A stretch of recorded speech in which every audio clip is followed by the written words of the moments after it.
పెట్టి అయిపోదు. మీరు ఏం చేస్తారు? వ్యవసాయం చేస్తాం. వ్యవసాయంలో మీరు ఏం పండిస్తారు? ఎలాగా ఉంటుంది? ఎలా అమ్ముతారు? వరి వరి పండిస్తాం, చెరుకు తోట వేస్తాం. మీరు అది ఎలా అమ్ముతారు? 80 కేజీలు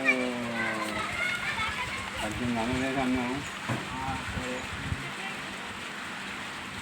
ఏంటంటే మేము మీకు ఏమైనా ఇబ్బందులు ఉన్నాయా వీటిలోని?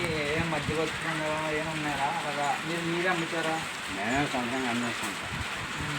మేము ఏంటంటే ఒక యాప్ కనబడుతుంది అన్నమాట. దాంట్లో ఏంటంటే ఎవరితోనే ఇబ్బంది లేకుండా మీరే ఫిక్స్ చేసుకున్నారు డబ్బులు.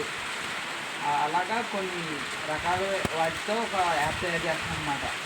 దాని ద్వారా మీరు ఎటువంటి మధ్యవర్తులు లేకుండా మీరే సొంతంగా డబ్బులు ఎంత పెట్టినా మీరే డైరెక్ట్గా అమ్మేలాగా మేము ఒక యాప్ తయారు చేసాం అన్నమాట. దాన్ని మీరు వాడతారా? మేము చేస్తే నాకు ఉపయోగం ఉంటే వాడతారా? ఇంకేంటంటే అందుకు